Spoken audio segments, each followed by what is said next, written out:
Hello friends, welcome to the VWIS। आपका बहुत बहुत स्वागत है मेरे चैनल पे। आज अपन इंटीरियर ऑफ द अर्थ का पार्ट 2 करने वाले हैं। कल अपन क्रस्ट मेंटल कोर के बारे में पढ़ चुके हैं। अपन मिनरल कंपोजिशन भी अपन ने कल पढ़ लिया। ठीक है, तो आज एक बार फिर से उनका रिवीजन करेंगे अपन, क्योंकि ये टॉपिक अपने आप में हार्ड है। इसको समझना बहुत इंपॉर्टेंट है, क्योंकि ये नहीं समझेंगे तब तक अपन को इंटीरियर ऑफ द अर्थ समझ में नहीं आएगा। तो अभी तक आपने मेरे चैनल को सब्सक्राइब नहीं किया तो सब्सक्राइब कर दो। Hello friends, welcome to the VWIS। आपका बहुत बहुत स्वागत है मेरे चैनल पे। आज अपन इंटीरियर ऑफ द अर्थ का पार्ट 2 करने वाले हैं। तो आगे बढ़ने से पहले अभी तक आपने चैनल को सब्सक्राइब नहीं किया तो सब्सक्राइब कर दो, शेयर कर दो, लाइक कर दो। वीडियो बड़ा इंटरेस्टिंग रहने वाला है। तो इसी के साथ अपन आगे बढ़ते हैं। और आगे बढ़ने से पहले अपन डिस्कशन कर लेते हैं कि कल अपन ने क्या क्या पढ़ा था। कल अपन ने इंटीरियर ऑफ द अर्थ में सबसे पहले अपन ने कवर किया था मिनरल कंपोजिशन। अपन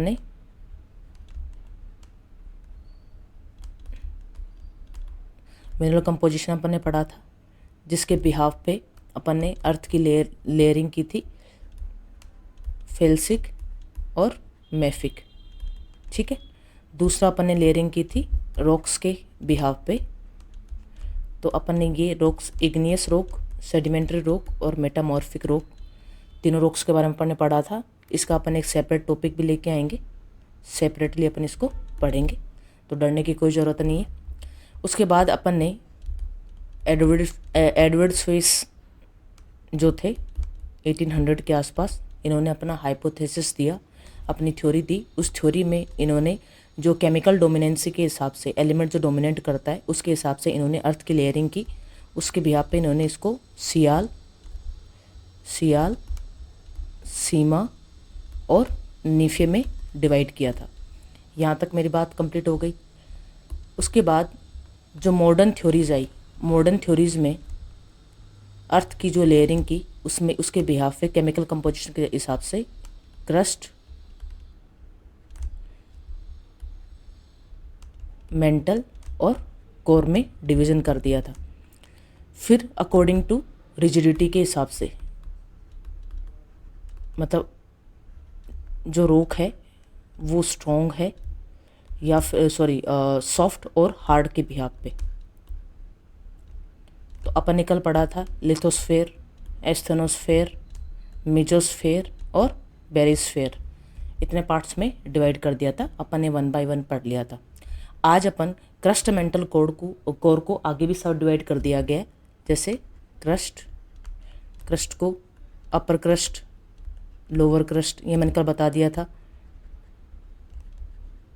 मेंटल को अपर मेंटल, लोअर मेंटल, और सेम ऐसे ही कोर को आउटर कोर और इनर कोर। यहाँ तक बात समझ में आ गई आपको? ठीक है। कल मैंने रिजिडिटी वाला पार्ट छोड़ दिया था, उसके लिए आई एम सॉरी, वो थोड़ा दिमाग से भी निकल गया और मैंने छोड़ भी दिया था। तो अपन रिजिडिटी वाला पार्ट आज करने वाले हैं, according to rigidity of rocks. मतलब रॉक कितनी सॉफ्ट है, सॉफ्टनेस और हार्डनेस के बिहाफ पे इनका डिवीज़न किया गया, कि मतलब थोड़े से फोर्स अप्लाई करने पे रॉक टूट जाती है, उसके बिहाफ पे सॉफ्टनेस और हार्डनेस पे किया गया। सबसे पहले अपन बात करते हैं लिथोस्फेयर की। लिथोस्फेयर है, इसकी डेप्थ कितनी होती है? ये अप टू 100 किलोमीटर तक पाया जाता है। लिथोस्फेयर में अर्थ की कौन कौन सी लेयर आती है? तो क्रस्ट आती है, क्रस्ट आ जाता है। इस क्रस्ट में क्या ओशियनिक क्रस्ट आ जाती है,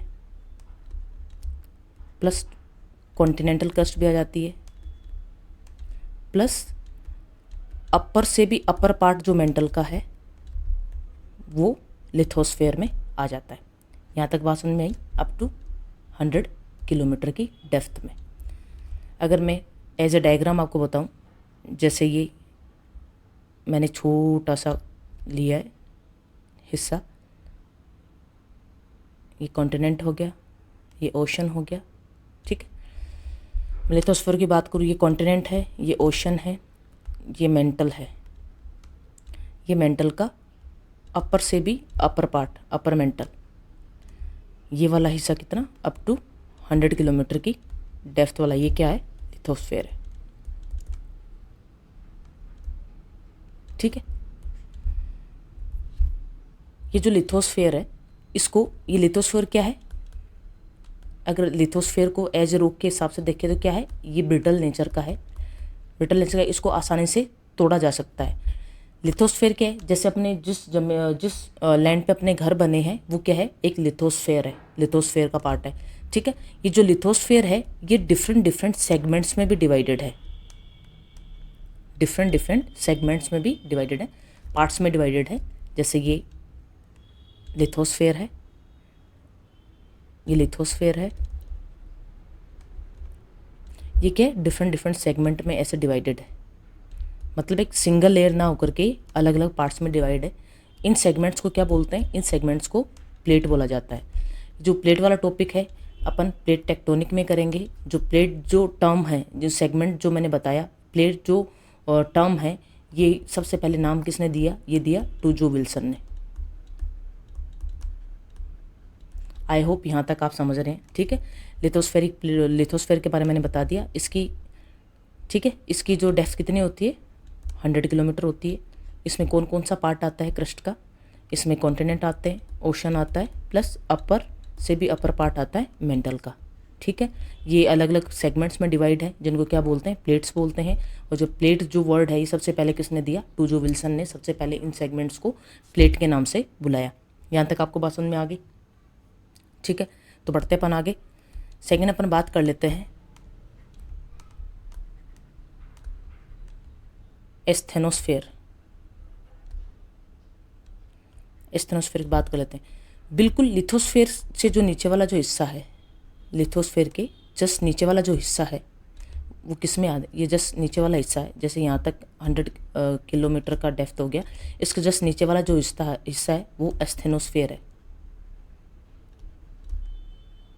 ठीक है। अप टू मेंटल वाला जो हिस्सा है, ठीक है, मेंटल वाला, इसकी डेप्थ कितनी है, ये 350 से 450 किलोमीटर के एरिया में पाया जाता है।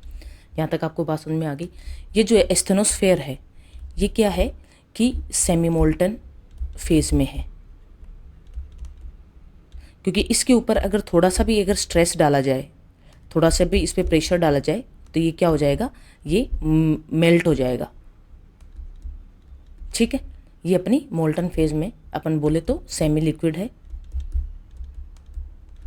एक फुल्ली लिक्विड होता है, एक सेमी लिक्विड होता है। ये सेमी लिक्विड है, इस पर थोड़ा सा भी अगर प्रेशर या स्ट्रेस डाला जाए तो ये क्या बन जाएगा, लिक्विड बन जाएगा। यहाँ तक आपको बात समझ, और ये लिक्विड फेज में ही रहता है, ठीक है। तो जैसे अपन प्लेट टेक्टोनिक वाली थ्योरी पढ़ेंगे, प्लेट टेक्टोनिक से पहले अपन जो वैगनर की कॉन्टिनेंटल ड्रिफ्ट थ्योरी पढ़ेंगे, उसमें जो उन्होंने दे रखी है, जो क्या वो ये बोलते हैं कि सीमा जो है, सीमा के ऊपर क्या है, सियाल फ्लोट कर रहा है, मतलब तैर रहा है, जबकि ये बात गलत है। रादर ये क्या है, लिथोस्फेयर जो है ये फ्लोट करता है किसके ऊपर, एस्थेनोस्फेयर पर, क्योंकि एस्थेनोस्फेयर क्या है, मोल्टन फेज में है। यहाँ तक आपको बात समझ में आ गई। मैंने आपको लिथोस्फेयर एस्थेनोस्फेयर का मैंने बता दिया, इतना डीपली आपको कोई नहीं बताएगा, ठीक है, क्योंकि सब लोग एनसीईआरटी पढ़ा रहे हैं। मैं जितने भी वीडियो देखे हैं सब एनसीईआरटी में पढ़ा रहे हैं, और एनसीईआरटी में सिर्फ वही चीज़ें पढ़ा रहे हैं जो एनसीईआरटी में लिखी, डिट्टो उन्होंने कॉपी पेस्ट करके वो उस पर बस लाइन ड्रॉ कर करके आपको बता रहे हैं। मैंने आपको लिख करके 1 बाय 1 करके एक एक चीज़ बताई है। जैसे मैंने लिखा है वैसे आप भी लिखिए, बार बार रिवाइज़ कीजिए, क्योंकि मैंने अभी तक कोई भी ऑलरेडी जो रेडीमेड जो मैंने इस्तेमाल नहीं किया, कोई भी नोट्स मैंने खुद बना करके आपको बताया। दूसरा थर्ड पॉइंट जो अपन बात करें, मीजोस्फेयर। मीजोस्फेयर इक्वल है किसके, मेंटल के, ठीक है, मेंटल के इक्वल है। जैसे इसकी डेप्थ कितनी है मीजोस्फेयर की, अप टू 2900 किलोमीटर के आसपास, जैसे मेंटल की है। फोर्थ नंबर की बात करें किसकी, बेरिस्फेयर की, तो ये किसके इक्वल है, ये कोर के इक्वल है। कोर को 2 पार्ट में डिवाइड किया गया है, आउटर कोर और इनर कोर। ये जो आउटर कोर है ये क्या है, ये लिक्विड स्टेट में है, ये लिक्विड है, लेकिन ये लिक्विड मैंने आपको पहले बता दिया लिक्विड स्टेट में है, लेकिन ये लिक्विड स्टेट है आउटर कोर की, ये पता किससे लगा, सिस्मिक वेव। जो अपने जो भूकंपीय जो वेव होती हैं, अर्थक्वेक वेव होती है, उनके थ्रू अपन को पता लगा कि अर्थ का जो कोर है वो क्या है, लिक्विड स्टेट में है। ये बात मेरे को बाद में बतानी चाहिए थी, लेकिन मैंने पहले बता दिया क्योंकि कुछ लोग जज करते हैं इस चीज़ को लेकर के, ये वाला पार्ट छोड़ दिया मैंने, जानबूझ के छोड़ा था ताकि आपको लास्ट में समझ में आएगा जो अर्थ का जो इंटीरियर है वो सॉलिड है कि लिक्विड है। तो मैंने पहले ही बता दिया, जो आउटर कोर है वो लिक्विड स्टेट में है, इसकी डेंसिटी 9 से 11 है, ठीक है। और जो इनर कोर है ये सॉलिड है और इसकी जो डेंसिटी है ये भी 11 से 13 के लगभग है। इसके अंदर जो एलिमेंट्स पाए जाते हैं वो निकल, आयरन पाया जाता है, दोनों में ही। ये जो सॉलिड वाला स्टेट है इनर कोर का, यहाँ पे क्या होता है कि बिकॉज ऑफ ये आउटर जो कोर है ये लिक्विड स्टेट में है, इसमें सिलिकेट इम्प्योरिटी भी पाई जाती है। सिलिकेट इम्प्योरिटी क्योंकि उनका मेल्टिंग पॉइंट वेरी लो है, क्योंकि वो थोड़े से टेम्परेचर में क्या हो जाते हैं, पिघल जाते हैं। ये जो इनर कोर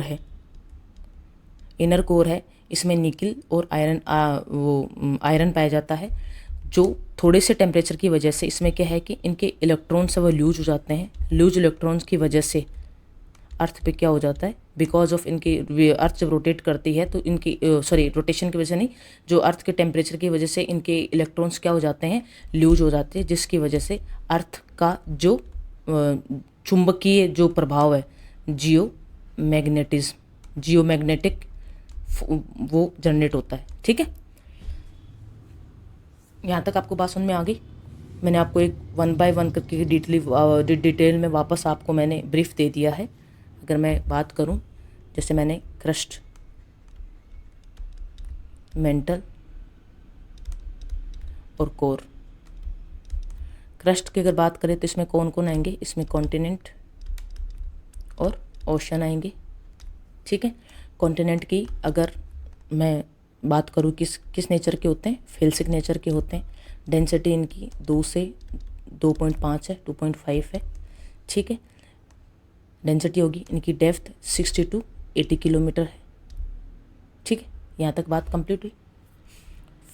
और जो एडवर्ड स्वेस थे, इन्होंने जो कॉन्टिनेंट है इनको क्या बोला, इन्होंने इनको बोला सियाल। यहाँ तक बात कंप्लीट हुई। ओशन की बात करते हैं। ओशन क्या है, मेफिक नेचर के हैं। ये क्यों है, ये आपको आगे ऑटोमेटिक जैसे आप मेरे साथ बढ़ते रहेंगे वैसे वैसे आपको समझ में आ जाएगा कि मेफिक क्यों है। इनकी जो डेंसिटी है वो 3.5 से लेकर के 4.5 है, ठीक है। और इनकी जो डेप्थ है मोर देन 80 किलोमीटर, मतलब अप टू 2900 किलोमीटर, 2900 किलोमीटर नहीं, इसकी जो डेप्थ है, ओशनिक जो क्रस्ट है इसकी डेप्थ है 1 to 3 किलोमीटर। ये थिन है, ठीक है। इसकी थिकनेस कितनी है, 1 से 3 किलोमीटर के आसपास है, ठीक है। अब हम मेंटल की बात कर लेते हैं। मेंटल की जो डेप्थ है वो कितनी है, 2900 किलोमीटर के आसपास है। ये नेचर में क्या है, ये भी नेचर में क्या है, मेफिक है। इसको अल्ट्रा मेफिक भी बोलते हैं, मेफिक अल्ट्रा मेफिक दोनों पाई जाती है। इसकी डेंसिटी की बात करें तो अराउंड 4 से लेकर के 8 के आसपास इसकी डेंसिटी है। कुछ बुक्स में इसकी डेंसिटी को 11 भी लिखा हुआ है, ठीक है। डेप्थ मैंने बताती अप टू 2900 से आगे लगभग 6400 के आसपास डेप्थ पाई जाती है कोर की। तो इसकी डेंसिटी कितनी है, 9 से 11 इसकी डेंसिटी है। कभी कहीं 13 भी है इसकी, जो आउटर और इनर कोर में इसको डिवाइड कर दिया जाता है, ठीक है। यहाँ तक आपको समझ में आया। मैंने आपको 1 बाय 1 करके हर एक चीज़ को मैंने बता दिया, ठीक है। अब मैंने बात की आपके सामने लिथोस्फीयर की बात की। लिथोस्फीयर क्या है, कौन कौन से पार्ट आते हैं इसमें, कॉन्टिनेंट आ जाते हैं, प्लस ओशन आते हैं, प्लस अपर से भी अपर पार्ट आता है किसका, मेंटल का। इसकी डेप्थ कितनी है, 100 किलोमीटर की इसकी डेप्थ है, ठीक है। लिथोस्फीयर है, सेगमेंट्स में डिवाइड है। इन सेगमेंट्स को क्या बोलते हैं, प्लेट बोलते हैं। और जो प्लेट जो वर्ड है ये किसने दिया, ये दिया टूजो विल्सन ने। यहाँ तक आपके बात समझ में आ गई। मैंने आपको बिल्कुल बारीकी से हर चीज़ बता दी। दूसरा अगर बात करें किसकी, एस्थेनोस्फीयर की बात करते हैं। इसकी डेप्थ के अराउंड 350 से 450 किलोमीटर की इसकी डेप्थ है, ठीक है। ये सस्टेन प्रेशर में क्या हो जाता है, लिक्विड फॉर्म में आ जाता है। ये क्या है, मोल्टन फेज में है, मतलब पिघली हुई अवस्था में है। ठीक है, ये अप टू मेंटल पाया जाता है। यहाँ तक आपको बात समझ में आ गई? ठीक है, इसी के साथ अपन आगे बढ़ते हैं, अपना नेक्स्ट टॉपिक करते हैं। लेकिन नेक्स्ट टॉपिक आगे करने से पहले मैं आपको कुछ दिखा दूँ। ये देखिए, स्ट्रक्चर ऑफ द अर्थ की बात करते हैं। इसमें ये देखिए, ये एस्थेनोस्फेयर है, ये अप टू 350 से 450 किलोमीटर की डेप्थ में पाया जाता है। इसमें मेंटल वाला पार्ट भी आ जाता है। ये यहाँ तक, ये देखिए, ये क्या है, लिथोस्फेयर वाला पार्ट है, जिसमें क्रस्ट, ओशन और अपर मोस्ट मेंटल आ जाता है। इसकी थिकनेस कितनी है? इसकी 100 किलोमीटर की थिकनेस है। ठीक है, इसके बाद की बात की जाए मेंटल की, और उसके नीचे क्या है, आउटर कोर है, जो किस में है, लिक्विड फेज में है। इसकी डेप्थ कितनी है? अप टू 5100 किलोमीटर के आसपास है। मेंटल है, इसके 2900 किलोमीटर के आसपास है। और जो इनर कोर है, इसकी डेप्थ कितनी है? 6378 किलोमीटर। यहाँ तक आपको बात समझ में आ गई? क्या मैंने यहाँ तक बिल्कुल ब्रीफली आपको हर एक चीज़ बताई है?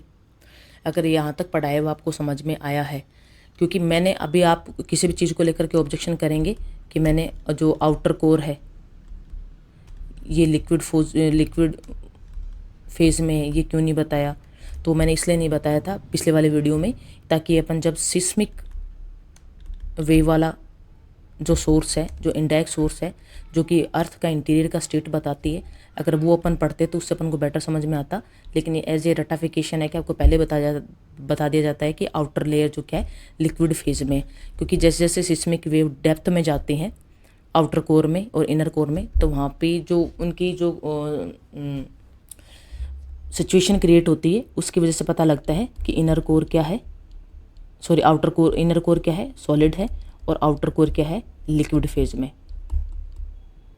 फिर भी आप बने रहिए, मैंने आपको पहले बता दिया लिक्विड फेज में है, सब चीज़ें मैंने बता दी। ठीक है, अगर क्रस्ट का किसी को लेकर के अगर कन्फ्यूजन में है, क्रस्ट क्या होती है? क्रस्ट सबसे ऊपर वाली लेयर, जिस पे अपने घर वगैरह बने हैं, होम वगैरह बने हैं, पेड़ पौधे लगे हैं। ठीक है, लिथोस्फेयर भी किसको बोलते हैं? इसी को एक क्रस्ट बोलते हैं। इसी को क्या बोलते हैं? लिथोस्फेयर बोलते हैं। लिथोस्फेयर क्यों बोलते हैं? इसमें रॉक को डिवाइड कर दिया कि इसको, ये सॉफ्ट है या फिर हार्ड है। आप जानते हैं सबसे ऊपर वाली जो लेयर है वो क्या है, सॉफ्ट है, इसकी अपन आसानी से खुदाई कर सकते हैं। ठीक है, यहाँ तक आपको समझ में आ गई? इसकी नीचे वाली जो लेयर, इसको क्या बोलते हैं? मेंटल बोलते हैं। और इससे अंदर वाले डेप्थ वाली जो लेयर, इसको क्या बोलते हैं? कोर बोलते हैं। क्या यहाँ तक मैंने आपको समझाया? आपको यहाँ तक समझ में आई बात? ठीक है, इसके आगे अपन आगे बढ़ेंगे। अपन नेक्स्ट टॉपिक एक कर लेते हैं, फिर उसके बाद में अपन जो डायरेक्ट सोर्स की तरफ अपन चलेंगे। ठीक है, अपन बात कर लेते हैं डिसकंटिन्यूटी की।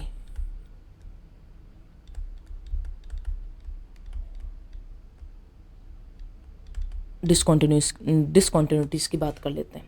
ये डिसकंटिन्यूटी क्या होती है? इसको ऐसा बद्धता करके ऐसे हिंदी में कुछ बोलते हैं, ऐसा मददता। ठीक है, डिसकंटिन्यूटी क्या होती है कि जैसे ये दो लेयर है और ये इसकी, जैसे ये अपर लेयर है, ये लोअर लेयर है, तो इसके बीच में एक लेयर और होती है। एक ऐसी लेयर होती है जो अपर लेयर और लोअर लेयर दोनों को क्या करती है? अलग करती है। ठीक है, इन दोनों को डिफ्रेंशिएट करती है, अलग अलग करती है। तो ये वाला जो जो जोन है, इसको क्या बोलते हैं? इसी को क्या बोला जाता है? डिसकंटिन्यूटी बोला जाता है। यहाँ तक आपको बात समझ में आई? जैसे आपके घर का मकान है, जैसे एक कमरा ये है, दूसरा कमरा ये है, तो एक कमरे से, जैसे ये ए है और ये बी है, जैसे एक कमरे से, ए को बी से अलग करने वाली लाइन क्या है? ये आपके घर की दीवार है। ठीक, इसी को क्या बोलते हैं? इसको बोलते हैं डिसकंटिन्यूटी। और ये जो डिसकंटिन्यूटी है, इनमें दोनों लेयर के क्या पाए जाते हैं? दोनों लेयर की क्या पाई जाती है? क्वालिटी पाई जाती है, एक अब्रप्ट जोन होता है। ठीक है, फर्स्ट लेयर से लेकर के सेकंड लेयर, जैसे फर्स्ट लेयर है यहाँ पे, इसको यहीं ख़त्म हो गई, इसके बीच में सेकंड लेयर स्टार्ट होगी, तो इन दोनों की ही क्वालिटीज़ पाई जाती है। इसको क्या बोलते हैं? डिसकंटिन्यूटी पढ़ते हैं। डिसकंटिन्यूटीज़ पढ़ना इसलिए ज़रूरी है क्योंकि जब अपन सिस्मिक वेव करेंगे, सिस्मिक वेव क्या होती है? अर्थक्वेक वाली जो भूकंप जो आता है, उससे जो एनर्जी रिलीज होती है, वो सिस्मिक वेव के रूप में रिलीज होती है। ये कितने पार्ट्स की होती है वो अपन करेंगे। लेकिन ये जैसे जैसे ये वेव डेप्थ में जाएगी, वैसे वैसे इन लेयर्स का नेम आएगा। डिसकंटिन्यूटी जो लेयर्स जो बताई जाएगी आपको, उनका नेम आएगा इसलिए ये पहले पढ़ाना ज़रूरी था कि डिसकंटिन्यूटी होती क्या है, ताकि बाद में जब इनका नाम आए, जैसे कोनार्ड, मोहो, रेपटी, जब मैं आपको पढ़ाऊँ तो आपको ये कन्फ्यूजन क्रिएट ना हो कि ये वर्ड आ कहाँ से रहे हैं, इसलिए मैंने डिसकंटिन्यूटी को पहले पढ़ाना ज़रूरी समझा। ठीक है, अपन आगे बढ़ते हैं। ये वाला वीडियो देखिए, ये क्रस्ट है, ये क्रस्ट है। इस क्रस्ट को 2 पार्ट में डिवाइड किया गया है। ये अपर क्रस्ट है, ये लोअर क्रस्ट है। ये जो क्रस्ट है इसको भी डिवीज़न किया गया, जैसे अपर क्रस्ट है और लोअर क्रस्ट है। इन दोनों को डिवाइड करने वाली लाइन जो जोन है, इसकी खोज किसने की? कोनार्ड नाम के एक जियोलॉजिस्ट थी, उन्होंने की। तो इस डिसकंटिन्यूटी का नाम क्या पड़ गया? Konrad discontinuity. ठीक है, फिर जो लोअर क्रस्ट है, लोअर क्रस्ट और अपर मेंटल है, इनको डिफ्रेंशिएट करने वाली लाइन जो अप टू 70 किलोमीटर के आसपास है, तो इस लेयर की खोज किसने की? मोहो नाम के जियोलॉजिस्ट थे, उन्होंने की। मोहोरविक करके जियोलॉजिस्ट थे, उन्होंने की। तो इस डिसकंटिन्यूटी का नाम क्या पड़ गया? मोहो डिसकंटिन्यूटी। ये कोई टेक्निकल नेम नहीं है, ये जिस जियोलॉजिस्ट ने सर्च किया उसके नाम पे इनका नाम रख दिया गया। फिर ये देखिए, अपर मेंटल और लोअर मेंटल को डिफ्रेंशिएट करने वाली एक लाइन है। ये मेंटल आ गया, अपन क्रस्ट पढ़ लिया, ये मेंटल पढ़ लिया। इनको जो डिफ्रेंशिएट करने वाली लाइन है रेप्टी, इसको क्या बोलते हैं? रेप्टी डिसकंटिन्यूटी बोलते हैं। सिमिलरली अपन आगे बढ़ते हैं, लोअर मेंटल और आउटर कोर को डिफ्रेंशिएट करने वाली लाइन जो अप टू 2900 किलोमीटर की जो डेप्थ में है, उसको क्या बोलते हैं? गुटेनबर्ग बोलते हैं। फिर जो आउटर कोर और इनर कोर है, इन दोनों को भी डिफ्रेंशिएट करने वाली लाइन है जो क्या बोलते हैं? Lemon discontinuity. यहाँ तक आपको बात समझ में आई? जो अप टू 6371 किलोमीटर के आसपास। क्या मैंने यहाँ तक आपको डिसकंटिन्यूटी समझाने में सफल हूँ मैं आपको? ठीक है, जैसे मैं डिसकंटिन्यूटी की बात करूँ, मैं क्रस्ट, ये देखिए मैंने क्रस्ट लिख दिया, मेंटल लिख दिया और कोर लिख दिया। ठीक है, ये क्रस्ट है, ये upper crust, lower crust, upper mantle, lower mantle, outer core और इनर कोर, इनर कोर। अब इन दोनों को अलग करने वाली जो लेयर है उसका नाम क्या है? Konrad discontinuity, Conrad discontinuity. अब ये जो लोअर कोर है और जो अपर मेंटल है, इसको डिफ्रेंशिएट करने वाली जो लाइन कौन सी है? वो है मोहो। ये जो अपर मेंटल है और जो लोअर मेंटल है, इसको अलग करने वाली लाइन कौन सी है? यू है रेपिटी। ठीक, रेपिटी। लोअर मेंटल और आउटर कोर को डिफ्रेंशिएट करने वाली लाइन को क्या बोलते हैं? गुटेनबर्ग। और ये जो आउटर कोर और इनर कोर को डिफ्रेंशिएट करने वाली लाइन को क्या बोलते हैं? इसको बोलते हैं लेमन। क्या मैंने यहाँ तक आपको डिसकंटिन्यूटी समझा दी? डिसकंटिन्यूटी कुछ नहीं है, एक अब्रप्ट जोन है जो 2 लेयर्स को डिवाइड करता है। जैसे फॉर एग्जांपल अपर क्रस्ट और लोअर क्रस्ट को डिफ्रेंशिएट करने वाली लाइन को क्या बोलते हैं? कोनार्ड डिसकंटिन्यूटी बोलते हैं, कि सिर्फ एक सेपरेट करने वाली लेयर है। क्योंकि ये जो लेयर है ये एक अब्रप्ट जोन है, क्योंकि जैसे जैसे सिस्मिक वेव डाउनवर्ड बढ़ती है, जैसे ही कोर की तरफ बढ़ती है, तो इन लेयर्स का नेम आता है। इसलिए मैंने आपको फर्स्ट में डिसकंटिन्यूटी पढ़ा दी, ताकि आपको बाद में जब सिस्मिक वेव पढ़ाई जाए वहाँ पे इनका बार बार नेम आए, तो आप ये नहीं सोचो कि कोनार्ड एक कोई स्पेसिफिक टर्म है जिसके बारे में अपन को सर्च करना चाहिए। ये कोनार्ड जिन्होंने इस लेयर की खोज की उनके नाम पे रख दिया, मोहोरविक जिन्होंने इस लेयर की खोज की उसके नाम पे इसको मोहो डिसकंटिन्यूटी रख दिया गया। क्या मैंने यहाँ तक आपको बिल्कुल सिंपल लैंग्वेज में मैंने समझाया? डिसकंटिन्यूटी कुछ भी नहीं है, 2 लेयर को डिफ्रेंशिएट करने वाली एक अब्रप्ट जोन है। अब्रप्ट जोन को क्या बोलते हैं? डिसकंटिन्यूटी बोलते हैं, असंबद्धता बोलते हैं हिंदी में। कुछ मेरे हिंदी के वर्ड ऊपर नीचे हो सकते हैं, उसके लिए सॉरी। ठीक है, वो आप देख लेना डिसकंटिन्यूटी, क्योंकि ज्योग्राफी को आप जितने इंग्लिश टर्म में आप याद रखोगे उतने आपके लिए बेनिफिशियल रहेगा, क्योंकि आपको बार बार रिवाइज करने में वो टर्म इस्तेमाल आते रहेंगे। क्योंकि हिंदी के जो टर्म है इनके आप हिंदी करके देखोगे तो बोलने में बड़ी कठिनाई आती है। ठीक, अब अपन आगे बढ़ते हैं।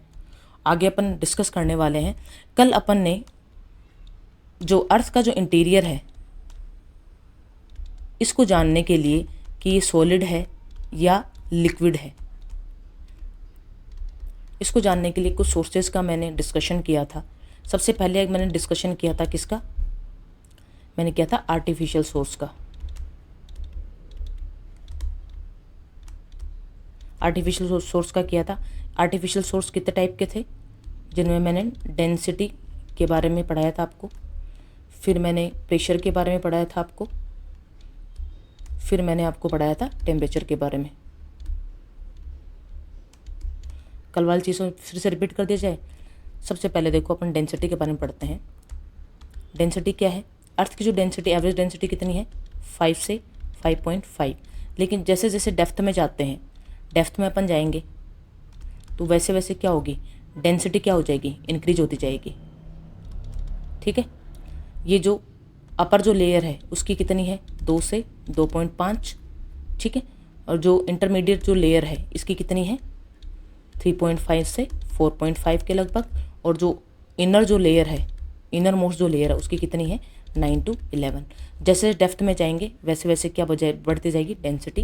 ये जो डेंसिटी बढ़ती है वो ना प्रेशर की वजह से बढ़ती है ना टेम्परेचर की वजह से बढ़ती है, ये बढ़ती है जो इनर जो है इसका कंपोजिशन बढ़ती है, जो केमिकल कंपोजिशन है अर्थ का उसकी वजह से डेंसिटी बढ़ती है, और दूसरा जो नेबुलर एक्रीशन हुआ है उसकी वजह से इसकी डेंसिटी बढ़ती है। यहाँ तक मैंने आपको क्लियर कर दिया। लेकिन ये जो एविडेंस था ये सक्सेसफुली नहीं बता पाया कि इंटीरियर जो अर्थ है, अर्थ का जो आंतरिक संरचना है वो लिक्विड है कि स्टेट है। दूसरे अपन बात करते हैं किसकी, प्रेशर की। जैसे जैसे अपन डीप में जाते हैं वैसे वैसे डेंसिटी बढ़ती है, डेंसिटी बढ़ती है, उसके साथ में प्रेशर भी क्या है, बढ़ता जाता है। लेकिन जो प्रेशर बढ़ता है, जो इसके ऊपर लोड पड़ रहा है रॉक्स का, उसकी वजह से बढ़ता है, तो इसको क्या बोलते हैं, सुपर इंकम्बेंट लोड बोला जाता है इसको। ठीक है, सुपर इंकम्बेंट लोड बोलते हैं। थर्ड अपन बात करते हैं टेम्परेचर की। जैसे जैसे डेप्थ में जाएंगे वैसे वैसे प्रेशर बढ़ेगा, वैसे वैसे डेंसिटी बढ़ेगी, और वैसे वैसे टेम्परेचर भी बढ़ता जाएगा। लेकिन ये क्या है, ये कुछ स्पेसिफिक लोकेशन के हिसाब से बढ़ेगा, स्पेसिफिक लोकेशन के हिसाब से। जैसे फ्यू किलोमीटर, जैसे अपन फ्यू किलोमीटर जाते हैं, फ्यू किलोमीटर अपन डेप्थ में जाते हैं, फ्यू किलोमीटर डेप्थ में जाते हैं तो कितना बढ़ता है, जैसे 2 से 3 डिग्री सेंटीग्रेड बढ़ता है, अप टू 100 किलोमीटर की डेप्थ में जाते हैं 2 से 3 डिग्री बढ़ता है। जहाँ पे टेक्टोनिकली एक्टिव जोन्स है वहाँ पे कितना बढ़ता है, 1000 डिग्री सेंटीग्रेड। मेंटल में अपन जाते हैं 600 से 700 किलोमीटर डेप्थ में, तो वहाँ पे कितना बढ़ जाता है, 1500 से 2000 डिग्री सेंटीग्रेड। और जैसे जैसे कोर में जाते हैं तो वहाँ पे कितना बढ़ जाता है, अप टू डेप्थ 2900 से अपन ज़्यादा डेप्थ में जाते हैं, अराउंड 4000 के लगभग डेप्थ में जाकर कितना बढ़ता है, ये बढ़ जाता है 2800 डिग्री सेंटीग्रेड के लगभग। मैंने यहाँ तक आपको समझा दिया, वापस एक बार मैंने रिवीजन करवा दिया। इतना आपको कोई नहीं करवाता यूट्यूब पे, इतने अगर कोई मेहनत करवाने वाला मिल जाए तो आप मुझे बता देना। ठीक है, ठीक है, इसी के साथ अपन आगे बढ़ते हैं। ये तो बात हुई इनडायरेक्ट आर्टिफिशियल सोर्स की। अब अपन बात करते हैं, अब अपन बात करते हैं डायरेक्ट सोर्स की। वो 1 नंबर की बात होगी आर्टिफिशियल। अब अपन बात करते हैं डायरेक्ट सोर्स की। डायरेक्ट सोर्स क्या है, डायरेक्ट सोर्स जिनको अपन देख सकते हैं वो डायरेक्ट सोर्स है, जिनको अपन छू सकते हैं, देख सकते हैं, वो डायरेक्ट सोर्स है। जैसे मैं आपको बात करूं, आप ये वोल्केनो आप देख रहे हो, ये वोल्केनो एरप्शन हो रहा है, ये लावा अंदर से निकल रहा है, तो आपके माइंड में क्यूरियोसिटी जागती होगी ये अंदर से लावा निकल कहाँ से रहा है। ठीक है, ये क्या है, इसका डायरेक्ट सोर्स है। दूसरा अगर बात करें ड्रिलिंग प्रोजेक्ट, अगर अर्थ को खोदा जाए तो उसके बिहाफ पे अपन को पता लग सकता है कि अर्थ का इंटीरियर कैसा है। ठीक है, वोल्केनो के बिहाफ पे लग रहा है कि अर्थ का जो स्टेट है कैसा है, लेकिन ये पूरा स्टेट नहीं बता पाए। क्या अर्थ अंदर से जो है वो पूरी ही मोल्टन इसमें फेज में है, लेकिन ये प्रॉपरली नहीं बता पाता। जो वोल्केनो रॉक्स हैं ये प्रॉपरली इसके बारे में नहीं बता पाती।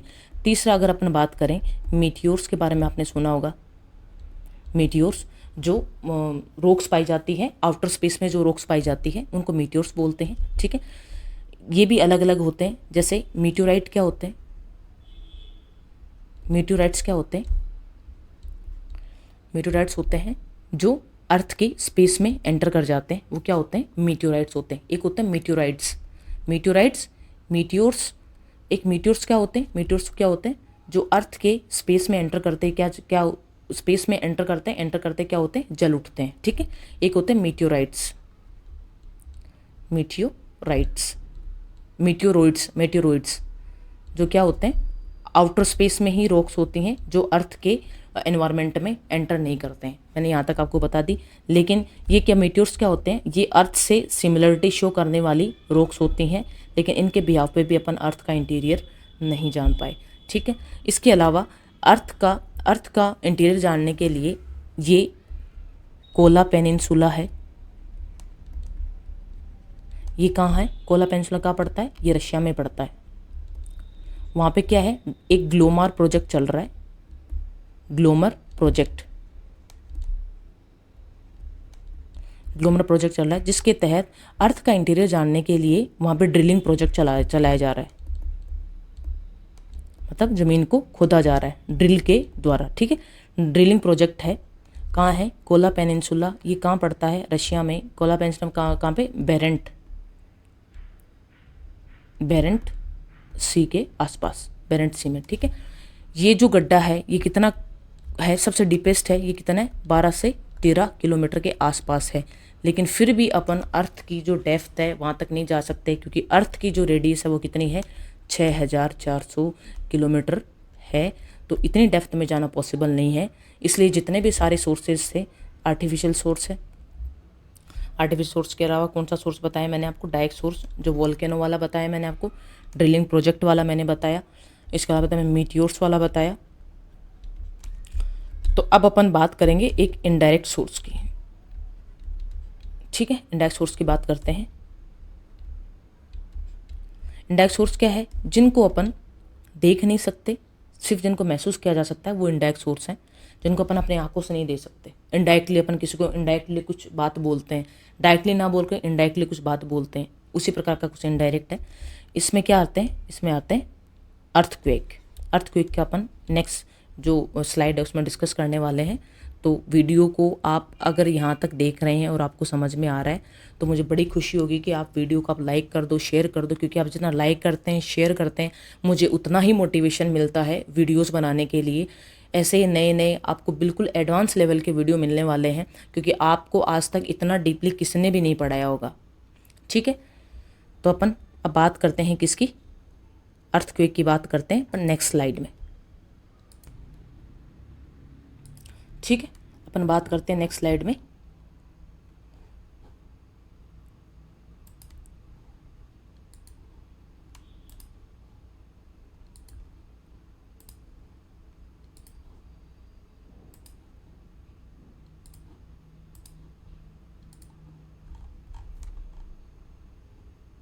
चलिए अब बात कर लेते हैं अपन अर्थक्वेक की। लेकिन अर्थक्वेक क्या है, सबसे पहले आप अर्थक्वेक को जानिए। अर्थक्वेक है क्या, अर्थक्वेक कुछ भी नहीं है। अर्थक्वेक एक सिंपल चीज़ है, वाइब्रेशन होता है। कहाँ होता है, अर्थ की सरफेस पर, अर्थ सरफेस पे वाइब्रेशन होता है, उसी को क्या बोलते हैं, अर्थक्वेक बोलते हैं। अर्थक्वेक क्या है, एक एनर्जी वेव है। अर्थक्वेक क्या है, एनर्जी वेव है।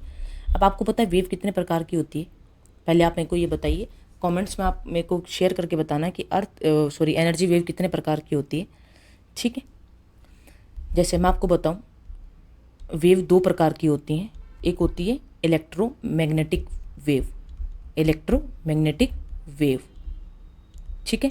दूसरी अगर मैं बात करूं क्या होती है, मैकेनिकल वेव।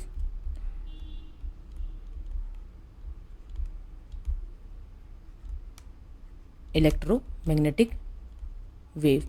सेकंड में बात करूं क्या होती है, मैकेनिकल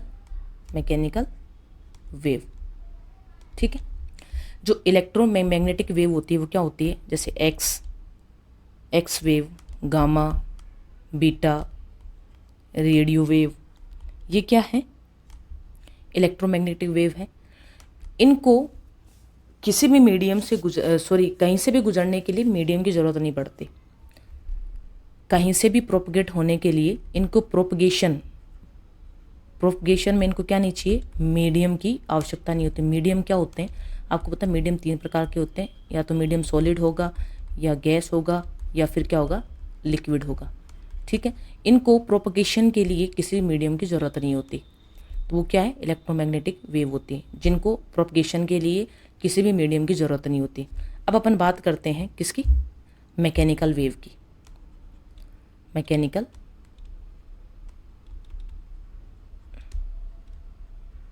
ठीक है, अपन बात करते हैं मैकेनिकल वेव की। ये जो मैकेनिकल वेव है इनको प्रोपगेशन के लिए, प्रोपगेशन मतलब गुजरने के लिए, गुजरने के लिए क्या होती है, प्रोपगेशन के लिए मीडियम की आवश्यकता होती है, मीडियम की ज़रूरत पड़ती है। ये मीडियम क्या होता है, सॉलिड होता है, लिक्विड होता है और गैस होता है। अब यहाँ पे आपको सॉलिड लिक्विड गैस क्या होता है ये पढ़ाने कोई नहीं बैठेगा, एक नॉर्मल चीज़ है, अपन छोटी सी क्लासों से पढ़ना स्टार्ट कर देते हैं। सॉलिड क्या होता है, लिक्विड क्या होता है, गैस क्या होता है, ठीक है। ठोस, द्रव और गैस के बारे में अपन पढ़ते रहते हैं, ठीक है, इनके बारे में अपन पढ़ते रहते हैं, ठीक है। तो ये जो मैकेनिकल वेव है मैंने आपको बता दी, इनके मीडियम के लिए क्या ज़रूरत होती है, मीडियम की ज़रूरत होती है। नेक्स्ट अपन बात करते हैं ये जो मैकेनिकल वेव, अपन किसके कॉन्टेक्स्ट में बात करते हैं, सिस्मिक वेव के बारे में। सिस्मिक वेव भूकंपीय जो लहरें उनके बारे में बात करते हैं। तो ये कितने प्रकार की होती है, ये होती है 2 प्रकार की। वो होती है सरफेस वेव, दूसरी होती है बॉडी वेव। सरफेस जो सतह पे जो चलती है, बॉडी वेव, ठीक है। इनको आप इंग्लिश में ही याद रखो जितना हो सके, सरफेस वेव और बॉडी वेव 2 पार्ट्स में इनको डिवाइड किया गया। ये जो सरफेस वेव है इनको आगे 2 पार्ट्स में डिवाइड किया गया, इनको बोलते हैं एल वेव और इसको बोलते हैं आर वेव। एल वेव है इनको क्या बोलते हैं, ट्रांसवर्स वेव भी बोलते हैं, इनको क्या बोलते हैं, ट्रांसवर्स वेव।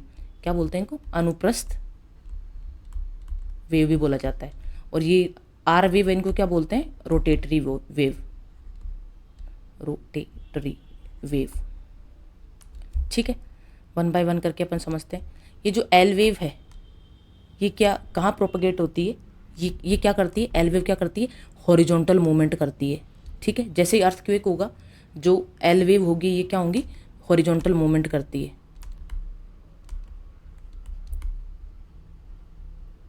हॉरिजॉन्टल मतलब क्षैतिज सीधी मूवमेंट करती है। एक तो हॉरिजॉन्टल होता है, एक वर्टिकल होता है। ये क्या है, हॉरिजॉन्टल है और ये क्या है, वर्टिकल है, ठीक है। तो ये क्या करती है, हॉरिजॉन्टल मूव करती है, ठीक है। और सबसे डेंजरस होती है, मोस्ट डेंजरस वेव होती है ये, ठीक है। ये होगी एल वेव। दूसरी अगर बात करें अपन रोटेटरी वेव की, अपन बात करते हैं आर वेव की अगर बात करें, ये क्या करती है, ये रोटेशन में चलती है, इसे रोटेट हो के चलती है। ये क्या है, रोटेटरी वेव है। और ये कहाँ चलती है, ये सरफेस पे, ये डेप्थ में नहीं जाती, ये सिर्फ सरफेस में चलती हैं। इसलिए क्या होती है, मोस्ट डिस्ट्रैक्टिव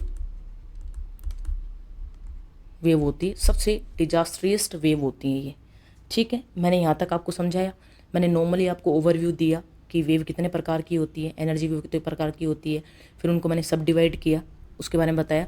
अब अपन बात कर लेते हैं जो अपना मेन मुद्दा है उसकी बात कर लेते हैं। अपन बात करते हैं किसकी, बॉडी वेव की। बॉडी वेव कितने प्रकार की होती है, बॉडी वेव 2 प्रकार की होती है। अपना मेन मुद्दा ये बॉडी वेव से ही जुड़ा हुआ है।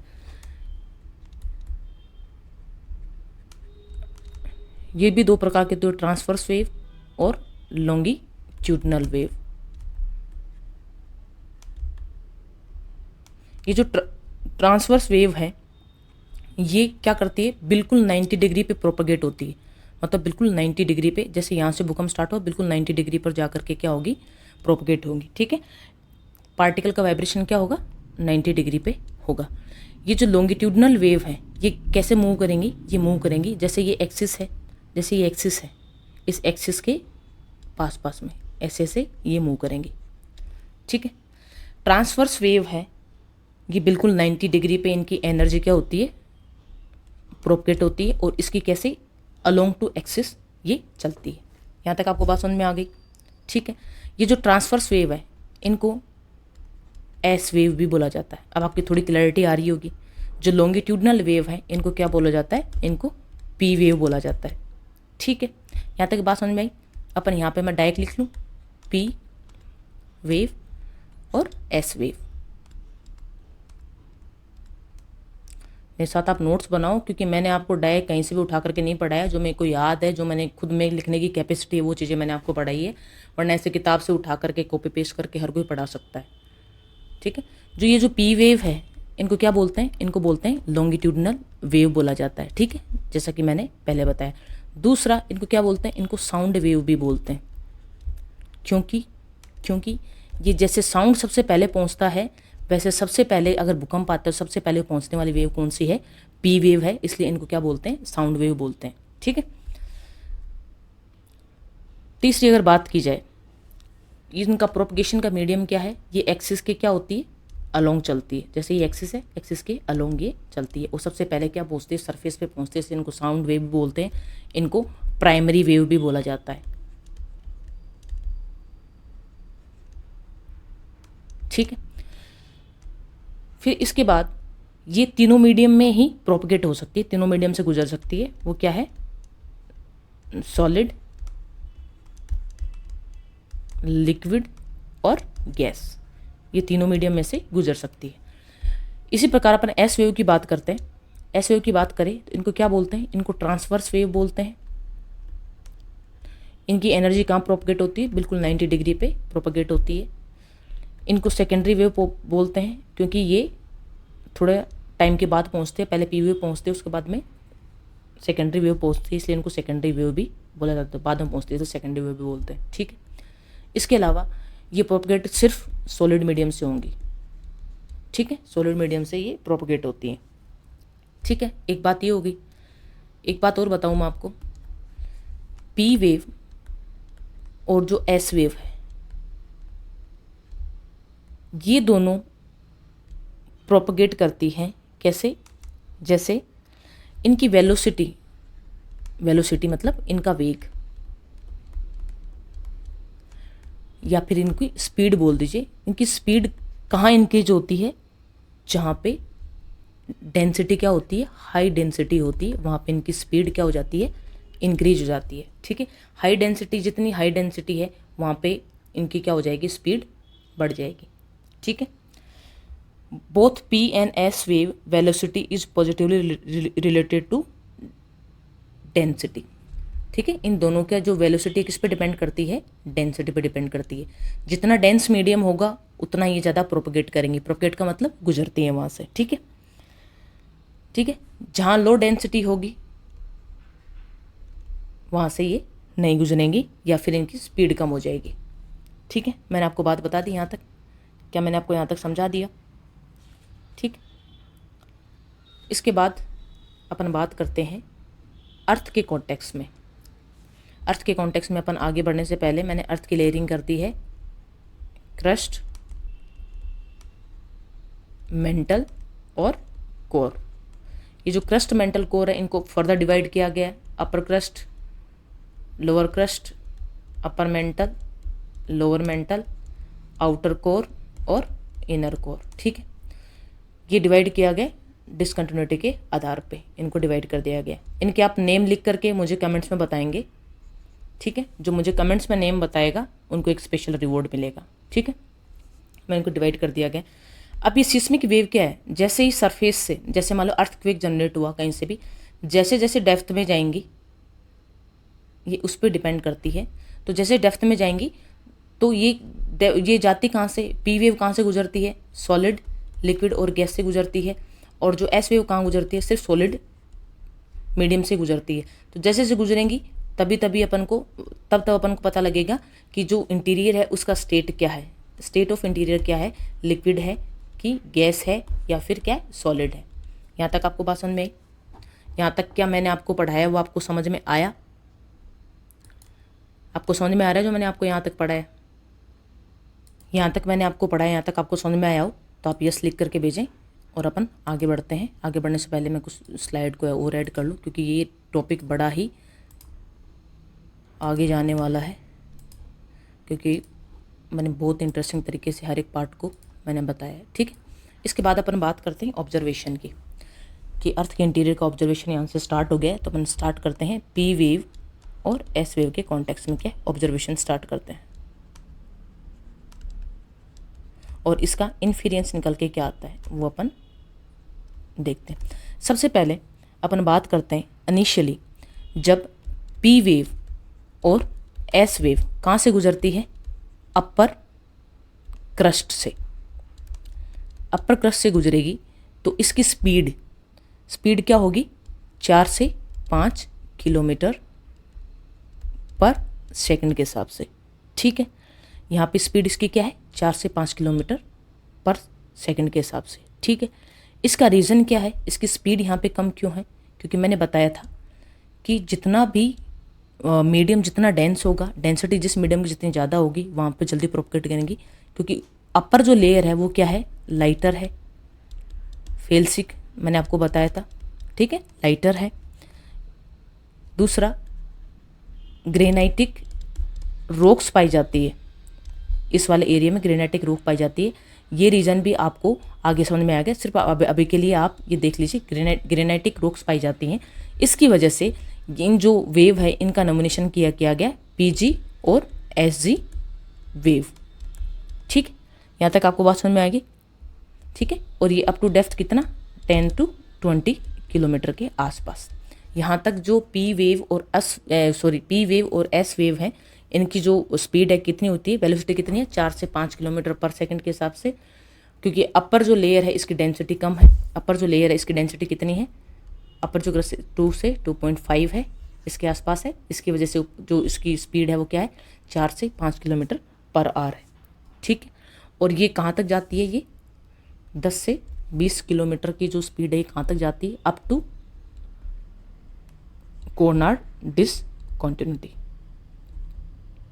कोनार्ड डिसकंटिन्यूटी किन के बीच में थी, ये अपर क्रस्ट है और ये क्या है, लोअर क्रस्ट है। इनके मीडियम में क्या था, कोनार्ड डिसकंटिन्यूटी। अभी तक जो पी वेव और एस वेव को अपन कहाँ पढ़ रहे हैं, अपर क्रस्ट में पढ़ रहे हैं। तो यहाँ पे इसकी स्पीड क्या है, 4 से 5 किलोमीटर पर सेकंड के हिसाब से है, क्योंकि लाइटर है, फेल्सिक है, ग्रेनाइट रॉक्स पाई जाती है। इस वजह से इन वेव को नॉमिनेशन किया गया पीजी और एसजी वेव।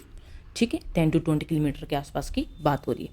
ठीक है, अपन चलते हैं नेक्स्ट पेज पे, बात करते हैं, आगे बढ़ते हैं, यहाँ से आगे बढ़ाते हैं वेव को।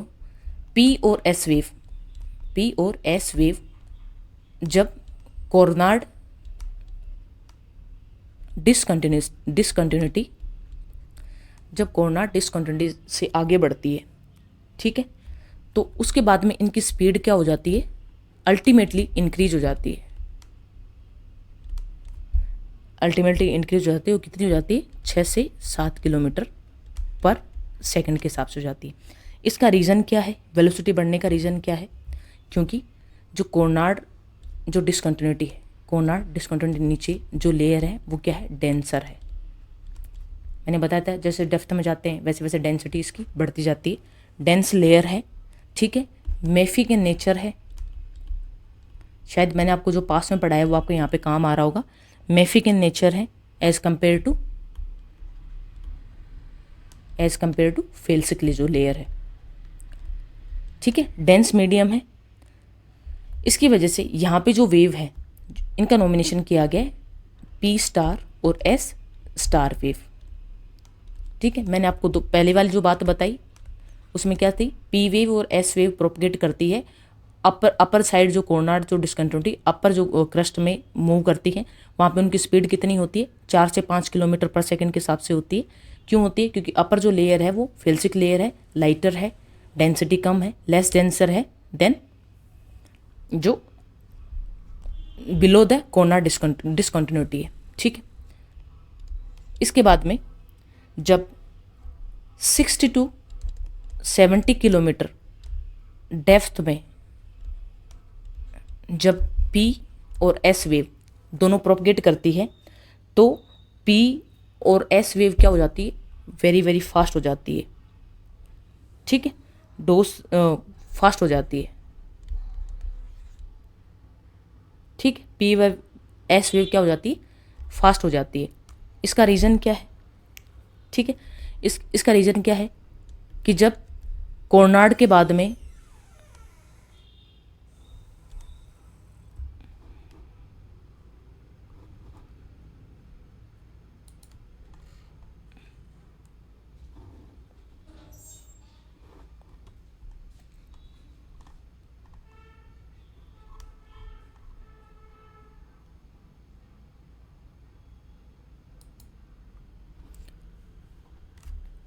60 to 70 किलोमीटर की डेप्थ में पी और एस वेव की जो वेलोसिटी है वो क्या हो जाती है, बढ़ जाती है। लेकिन जो ओशन होता है वहाँ पे इसकी स्पीड क्या होती है, 2 से 3 किलोमीटर पर सेकंड के हिसाब से होती है। इसका रीज़न क्या है कि जब कोर्नार्ड डिस्कंटिन्यूटी के बाद में जब लोअर क्रस्ट को पार करके वेव कहाँ पहुँचती है, मोहो डिस्कंटिन्यूटी। जब मोहो डिस्कंटिन्यूटी पर पहुँचती है तो कौन सा पार्ट आ जाता है, अपर मेंटल आ जाता है, जिसकी वजह से अपर मेंटल आ जाता है। ये बाउंड्री मोहो जो कौन सी बाउंड्री बनाता है, ये बाउंड्री बनाता है लोअर क्रस्ट और अपर मेंटल की बाउंड्री बनाता है मोहो डिस्कंटिन्यूटी। इसकी वजह से जो इसकी स्पीड क्या हो जाती है, बढ़ जाती है, इसकी स्पीड बढ़ जाती है, जिसकी वजह से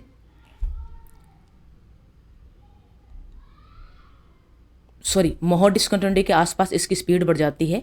उस स्पीड बढ़कर कितनी हो जाती है, 7 से 8 किलोमीटर पर सेकंड के हिसाब से हो जाती है। ठीक, क्योंकि ये वाली जो लेयर है वो क्या है, बहुत ही रिजिड है और डेंस मीडियम है, उसकी वजह से इसकी स्पीड बढ़ जाती है।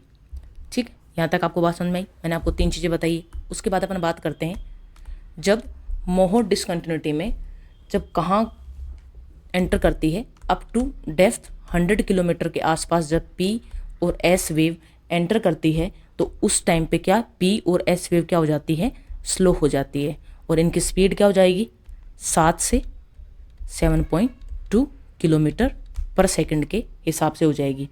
इसका रीज़न क्या है स्लो होने का रीज़न, क्योंकि यहाँ पे क्या करता है, बिलो 100 किलोमीटर यहाँ पे क्या है, एस्थेनोस्फेयर है। एस्थेनोस्फेयर किस फेज़ में है, ये लिक्विड स्टेट में है, उसकी वजह से इनकी स्पीड क्या हो जाती है, कम हो जाती है, क्योंकि ये क्या है, सेमी मोल्टन फेज में। यहाँ तक आपको बात समझ में आ रही है मेरी? ठीक है, तो इस जोन को बिकॉज ऑफ, क्योंकि स्टार्टिंग से स्पीड में ही चल रही है, स्लो फिर फास्ट फिर वेरी फास्ट, तो इस जो जोन को क्या बोलते हैं, इसको बोलते हैं LVZ, यानी लो वेलोसिटी जोन बोला जाता है। यहाँ तक आपको बात समझ में आई? ठीक है, अपन नेक्स्ट बात करते हैं। जब ये PNS वेव प्रोपगेट करती है 350 से 400 किलोमीटर की डेप्थ में, तो इनकी स्पीड फिर से क्या हो जाती है, दोनों की फास्ट हो जाती है। रीज़न क्या है, एस्थेनोस्फेयर के नीचे से जब आगे, एस्थेनोस्फेयर के आगे बियॉन्ड डेप्थ में जब बढ़ती है तो वापस से डेंसर मीडियम आ जाता है। ठीक है, डेंसर सॉलिड मीडियम आ जाता है वापस से, उसकी वजह से क्या है, स्पीड इसकी इंक्रीज हो जाती है। ठीक है, ये मीडियम क्या है, सॉलिड है, बजाय किसके, एस्थेनोस्फेयर के।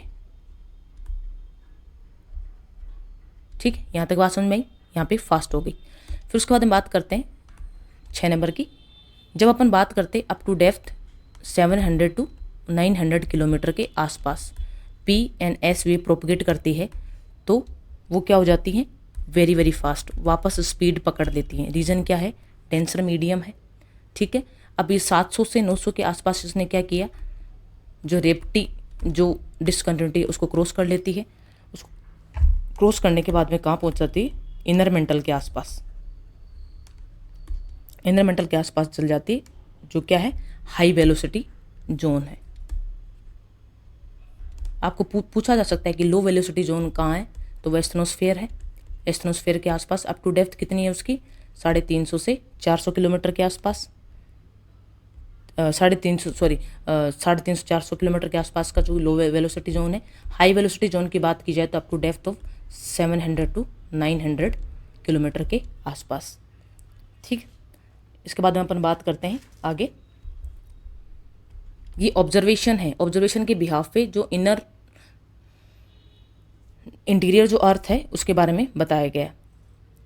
ठीक है, नेक्स्ट अपन बात करते हैं, जब 2900 किलोमीटर के आसपास PNS वेव पहुंचती है तो उनकी स्पीड क्या हो जाती है, तो उसकी स्पीड क्या हो जाती है, जो P वेव है उसकी स्पीड रिड्यूस हो जाती है, कम हो जाती है।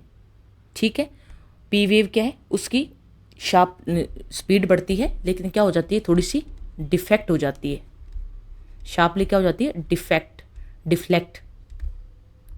मतलब थोड़ा मुड़ जाती है, स्ट्रेट नहीं जाती। और यहाँ से एस वेव है वो क्या हो जाती है, डिसअपियर हो जाती है,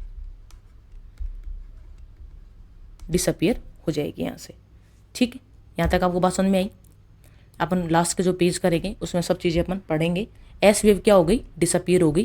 कहाँ से, 700 से 2900 किलोमीटर के आसपास एस वेव क्या हो गई, डिसअपियर हो गई। फिर उसके बाद में पी वेव की बात करते हैं। P wave up to depth of जो इनर कोर है, इनर कोर में, तो यहाँ से पी वेव प्रोपगेट तो करती है लेकिन इसका थोड़ा क्या हो जाता है, डिफ्लेक्शन हो जाता है, शार्पली डिफ्लेक्ट हो जाती है। मैंने यहाँ तक आपको समझाया पी वेव और एस वेव का मैंने पाथवे समझाया। जैसे मैं बात करूँ यहाँ पे, अगर अर्थ का इंटीरियर जानना है तो ये चीज़ें पढ़नी पड़ेंगी। सबसे पहले जो मीडियम में प्रोपगेट करती है अप टू 10 to 20 किलोमीटर क्या हो जाती है, स्पीड इसकी क्या होती है, लो होती है। ये क्या, कौन सा वाला पार्ट है, ये अपर क्रस्ट वाला पार्ट है। क्यों होती है, क्योंकि इसकी डेंसिटी कम है, लाइटर है, फेल्सिक है। ठीक है, 2 नंबर पे अगर बात की जाए कहाँ प्रोपगेट करती है, कोनार्ड, कोनार्ड जो डिसकंटिन्यूटी है इसके बिलो प्रोपगेट करती है। ठीक है, तो उसकी वजह से स्पीड क्या हो जाती है, फास्ट हो जाती है क्योंकि डेंस मीडियम है। ठीक है, इसके बाद में अपन बात करते हैं मोहो वाले रीजन की। वहाँ पे इसकी स्पीड क्या हो जाती है, बढ़ जाती है, लेकिन मोहो से पहले जो एस्टेनोस्फेयर आता है वहाँ पे इसकी स्पीड क्या हो जाती है, कम हो जाएगी। तो आपको देख रहे जहाँ पे सॉलिड पार्ट आ रहा है वहाँ पे इसकी स्पीड क्या हो रही है, इंक्रीज हो रही है, और जहाँ पे लिक्विड पार्ट आ रहा है वहाँ पे इनकी स्पीड क्या हो रही है, डिक्रीज हो रही है। और जैसे 2900 किलोमीटर के आसपास तो एस वेव है वो गायब ही हो गई। क्यों हो गई, एस वेव के गायब होने का मतलब, डिसअपियर होने का मतलब क्या है कि वो फेज़ क्या है, लिक्विड फेज़ है। क्या मैंने आपको स्टार्टिंग में जो बताई वो बात आपको समझ में आई। एस वेव गायब होने का मतलब है वो एरिया क्या है, लिक्विड फेज़ में है।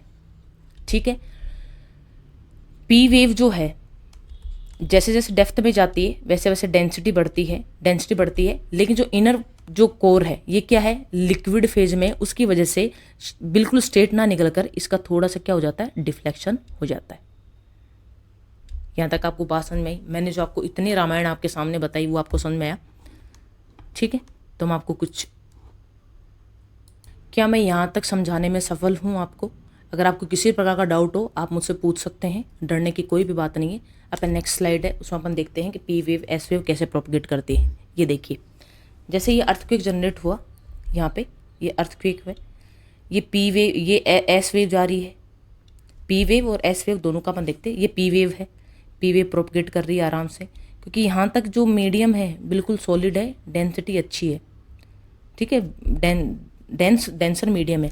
जैसे ही पी वेव एंटर करती है कहाँ पे, कोर पे, तो ये क्या हो जाता है, शार्पली थोड़ा सा डिफ्लेक्ट हो जाती है, थोड़ा डिफ्लेक्ट होकर के वापस निकल जाती है। फिर ये एंटर होती है, ये क्या होती है, डिफ्लेक्ट होकर के थोड़ी डिफ्लेक्ट हो जाती है। निकलना ऐसे स्ट्रेट चाहिए था, लेकिन बिकॉज ऑफ लिक्विड मीडियम में क्या हो जाती है, डिफ्लेक्ट हो जाती है। तो जो पी वेव क्या बनाती है, शेडो जोन बनाती है। ये कितने के आसपास बनाती है, 103 डिग्री से लेकर के 145 डिग्री के आसपास ये शेडो जोन बनाती है। पी वेव शेडो जोन बनाती है। क्या यहाँ तक मेरी बात आपको समझ में आई? मेरा बताने का मतलब समझ में आया? जैसे जैसे डेप्थ में पी एंड एस वेव जाती है तो उनका बिहेवियर चेंज होता है। तो बिहेवियर चेंज होता है, उसकी वजह से अपन को इंटीरियर ऑफ द अर्थ का पता लगता है कि अर्थ में एक ऐसा पार्ट है जो किस फेज में है, लिक्विड फेज में है। ठीक है, ठीक, ये एस वेव का देख लीजिए, एस वेव एंटर करती है।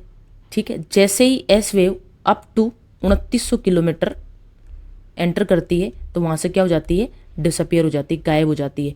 क्योंकि एस वेव जो है सिर्फ कौन से मीडियम प्रोपगेट करती है, सॉलिड मीडियम में। पी वेव किस में करती है, पी वेव सॉलिड में भी करती है, लिक्विड में भी करती है, गैस में भी करती है, लेकिन लिक्विड में क्या होती है, थोड़ा शार्पली क्या हो जाती है, डिफ्लेक्ट हो जाती है, अपने पाथ से डिफ्लेक्ट हो जाएगी। ठीक है, तो ये जो एस वेव का शेडो जोन बनता है वो 104 डिग्री से लेकर के 104 डिग्री के बीच में बनता है। ये क्या है, एस वेव का क्या है, शेडो जोन है। यहाँ तक आपको बात समझ में आ गई मेरी? मैंने आपको हर एक बात बिल्कुल डिटेल से बताई है। फिर भी अगर आपको समझ में नहीं आया तो आप कमेंट करो, मेरे को आप बताओ कि आपको ये चीज़ समझ में नहीं आएगी, आपको बिल्कुल जीरो से वो चीज़ समझाई जाएगी। आई होप आज का वीडियो आपको अच्छा लगा हो, क्योंकि मुझे बड़ी मेहनत लगती है वीडियो बनाने में। अगर आप इसको देखते नहीं है, नोट्स नहीं बनाते हैं, तो मेरा मेहनत करने का कोई फ़ायदा नहीं है। आपका भी मेहनत करने का कोई फ़ायदा नहीं, जब तक आप नोट्स नहीं बनाते, उनको आप रिवाइज नहीं करते, तब तक आपका भी कोई मेहनत करने का फ़ायदा नहीं है। इसी के साथ वीडियो को एंड करते हैं। जय हिंद, जय Bharat. Thank you so much.